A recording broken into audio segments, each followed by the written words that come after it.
وديننا الإسلام أركانه الجليلة دعائم الفضيلة وَلَقَدْ يَسَّرْنَا الْقُرْآنَ لِلذِّكْرِ فَهَلْ مِن مُدَّكِرٍ، اور بے شک ہم نے آسان کیا قرآن نصیحت کو، پھر ہے کوئی نصیحت پکڑنے والا؟ Our guide is the Quran, our religion is Islam. 5 noble pillars upholding what is virtuous. To make the testimony is the base of the faith, and the fast and the prayer, the pilgrimage and charity. سورت ابراہیم کو آپ دیکھیں گے، اس میں ایک بہت بڑی اہم چیز ہے شکر۔ اچھا، میں نے یہ تفصیل کا موقع نہیں ہے، کتاب کے اندر میں نے ہائی لائٹ کیا ہے اس کو کہ شکر کتنی بار آیا ہے اور کفر کتنی بار آیا ہے۔ اس کی پیراگراف میں بھی ذرا دیکھ لیجئے آپ۔ پہلے پیراگراف میں قرآن کا تعارف ہے اور مقصد نزول قرآن ہے۔ دوسرے پیراگراف میں کیا ہے؟ ایام اللہ اور تاریخ موسیٰ سے شکر و کفر اور جزا و سزا پر استدلال ہے۔ تیسرے پیراگراف میں شکر و کفر کے درمیان کشمکش کی تاریخ ہے۔ چوتھے پیراگراف میں کافروں کے اعمال کی تمثیل اور مکالمہ آخرت ہے۔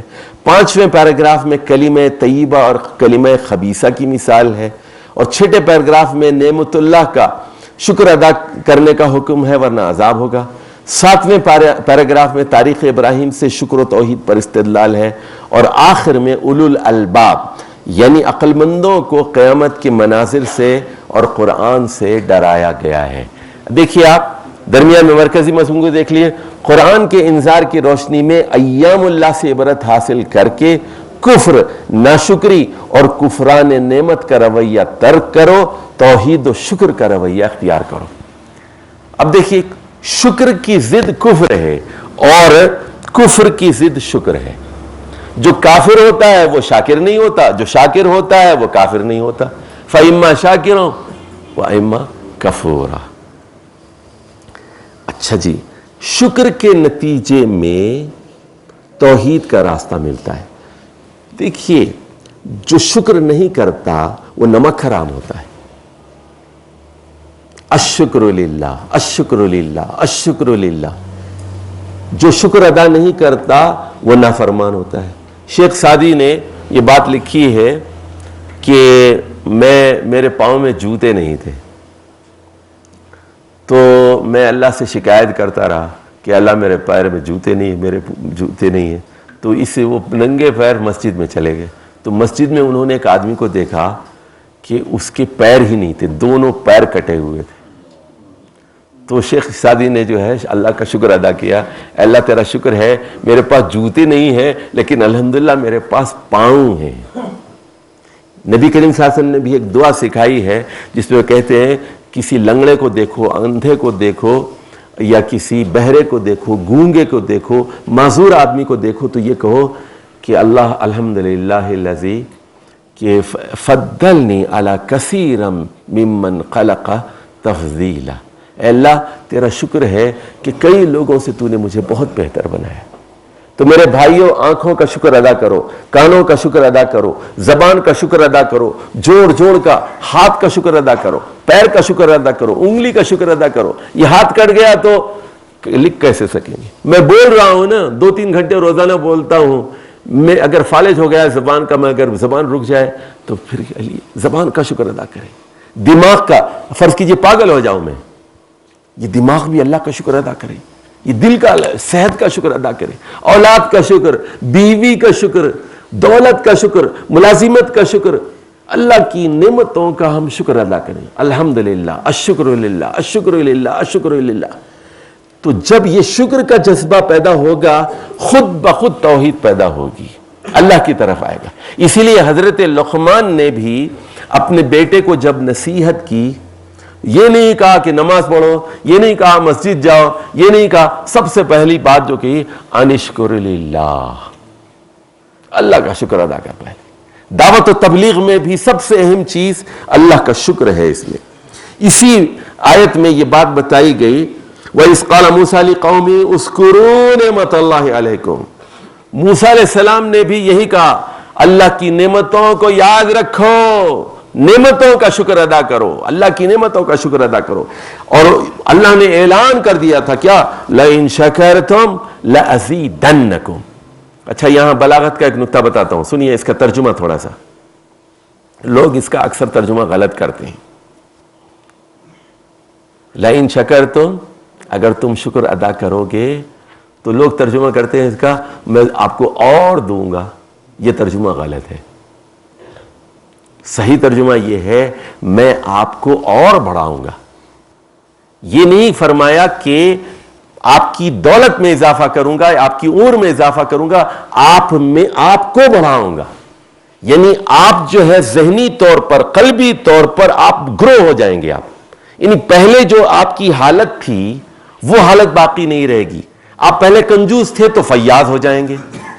آپ پہلے کمانے کے قابل نہیں تھے تو کمانے کے قابل ہو جائیں گے. آپ کی ذہانت بڑھ جائے گی، آپ کی عقل بڑھ جائے گی، آپ کی فیاضی بڑھ جائے گی، آپ کا ایمان بڑھ جائے گا. آپ کا جب ایمان بڑھے گا تو خود بخود دولت بھی آئے گی، ساری چیزیں آپ کو ملنی شروع ہو جائیں گی. لَأَزِيدَنَّكُمْ، آپ کو بڑھاؤں گا. آپ کی جو موجودہ ذہنی کیفیت ہے اس میں اضافہ کروں گا. اور اس میں یہ بات بھی بتائی گئی کہ اور سے بات سن لیجئے، تشبیہ ذرا مشکل ہے کہ ہر اچھی بات ایک درخت کی طرح ہوتی ہے، اور وہ ہر توحید کی بات، اور وہ اس کی جڑیں زمین میں بہت گہری ہوتی ہیں اور اس کی شاخیں آسمان پر پھیلی ہوئی ہوتی ہیں. اچھا اس کا کیا مطلب ہے؟ اور اس سے پھر وَفَرْعُهَا فِي السَّمَاءِ تُؤْتِي أُكُلَهَا كُلَّ حِينٍ، اس کو پھل بھی لگتے ہیں اور وہ ہر آدمی سے فائدہ بھی اٹھاتا ہے. زمین میں اس کی جڑیں گہری ہوتی ہیں، جیسے آم کا درخت ہے. آم کی جڑیں بہت گہری ہوتی ہیں اور زمین پر بھی بہت بڑا ہوتا ہے وہ، اور اس کا پھل سے دنیا فائدہ اٹھاتی ہے. اچھا اس کا کیا مطلب ہے؟ ذرا بات کو ذرا سمجھیے کہ وہ انسانی دل کے اندر پیوست ہوتی ہیں اس کی جڑیں، اور اس کا آسمان سے اللہ سے تعلق ہوتا ہے. یعنی فطرت کے عین مطابق ہوتی ہے، اور اللہ کی خوشنودی اور اللہ کی رضامندی بھی اس کو حاصل ہو جاتی ہے، اور اس کے فیوز و برکات سے انسانیت کو فائدہ ہوتا ہے. اس کے برخلاف کلمتن خبیثہ، گندی بات، گالی ہے، حسد کی بات ہے، چوری کی بات ہے، جادو کی بات ہے، ٹونے کی بات ہے، گندی بات. کلمہ خبیثہ ہے نا، اس کی مثال کیا ہے؟ ایک برے درخت کا شجرت ان خبیثہ. اچھا اس کی جڑیں نہیں ہوتی. اچھا جو درخت آپ نے دیکھے ہوں گے، درخت جس کی جڑیں ہلکی ہوتی ہیں، کھوکھلی ہوتی ہیں، تیز آندھی چلتی ہے تو فوراً وہ گر جاتا ہے. جس کی جڑیں زمین کے اندر گہری ہوتی ہیں، دیکھیے آندھی سے آم کا درخت نہیں گرتا کبھی، لیکن یہ سرو اور سنوبر اور اس طرح کے جو درخت ہوتے ہیں یہ آندھی سے بالکل گر جاتے ہیں. تو بتایا کہ گندی باتیں اور شرکیہ باتیں اور بدعتی باتیں وہ انسانی فطرت اس کو قبول ہی نہیں کرتی، وہ فطرت انسانی کے خلاف ہے. وہ ما لها من قرار، اور سطحی ہوتی ہیں وہ. اچھا اس میں بتایا گیا کہ یثبت اللہ الذین آمنوا بالقول الثابت فی الحیات الدنیا وفی الآخرہ، کہ اللہ تعالیٰ ایمان لانے والوں کو دنیا میں بھی قول ثابت سے نوازے گا اور آخرت میں بھی. سن لیجئے، دنیا میں بھی آپ مشرفوں کے سامنے، ڈکٹیٹروں کے سامنے، امریکہ کے سامنے کہیں گے جو سزا دینا ہے دے لو، لا الہ الا اللہ محمد رسول اللہ. یثبت اللہ، اللہ ثابت قدم رکھتا ہے فی الحیات الدنیا وفی الآخرہ. فی الآخرہ کے کیا مطلب ہے؟ قبر میں بھی آپ مرنے کے بعد صحیح جواب دے سکیں گے، کیونکہ قبر میں 3 سوال ہوتے ہیں. من ربک، ما دینک، کہ آپ کا دین کیا ہے، آپ کا خدا کیا ہے، اور آپ محمد صلی اللہ علیہ وسلم کے بارے میں کیا کہتے ہیں. تو جو یہاں سنیے ایمان کا پکا ہوگا نا، وہاں صاف ڈٹ کے کہے گا. وہاں فرشتے جب سوال کریں گے فوراً کہہ دے گا اللہ جو ہے میرا رب ہے اور اسلام میرا دین ہے, محمد صلی اللہ علیہ وسلم ہمارے آخری رسول ہیں, صاف کہہ دے گا وہ. جو یہاں تگڑا ہے وہاں بھی تگڑا ہوگا, وہ یہاں جو پکا ہے وہاں بھی پکا ہوگا. لیکن جو یہاں کمزور ہے, کچا ہے, پتہ نہیں, سنا ہے, وہ مولوی صاحب کہتے تھے, فلاں کہتے تھے, مجھے یقین نہیں ہے, لا ادری, تو وہاں بھی پھر وہ. اور اسی لیے رسول کریم صلی اللہ علیہ وسلم نے فرمایا, غور سے سنو, ایک دعا سکھاتا ہوں.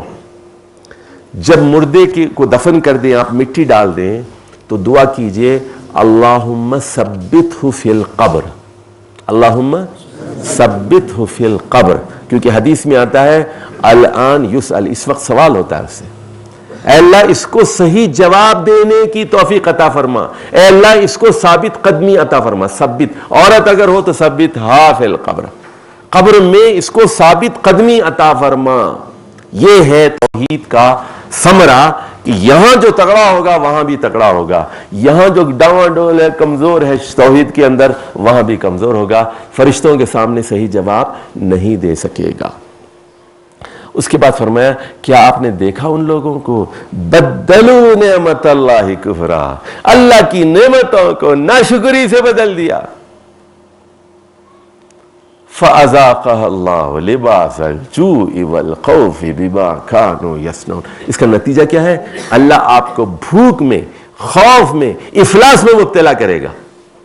پاکستان پر اتنی نعمتیں ہیں, اللہ کی اتنی نعمتیں ہیں.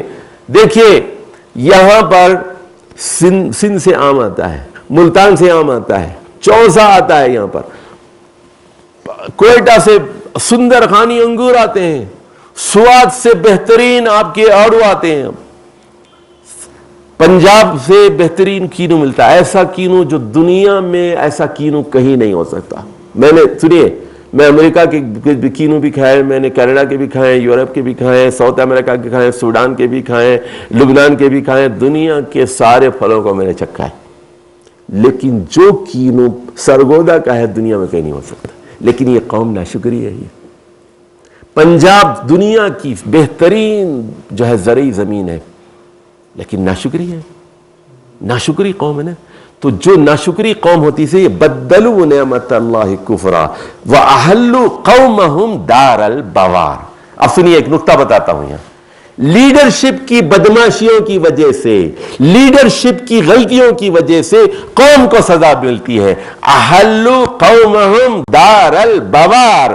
ان کے لیڈروں کی غلطیوں کی وجہ سے, ان کی نمک حرامی, ان کی ناشکری کی وجہ سے پوری قوم پر اللہ کا عذاب حلال ہو جاتا ہے, اللہ کا عذاب مسلط ہو جاتا ہے. تو سورت ابراہیم میں اتنا ذکر آیا, فرمایا لعلہم یشکرون. یہ سارے میں دلائل اس لیے دے رہا ہوں, امید ہے کہ یہ لوگ شکر کا رویہ اختیار کریں گے.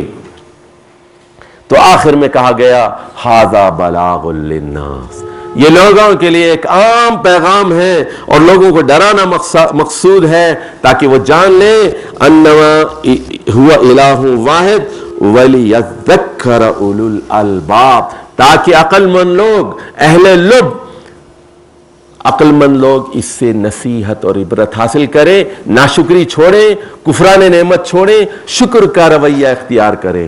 اقول قولی ھذا واستغفر اللہ لی ولکم ولسائر المسلمین واستغفروا انہ هو الغفور.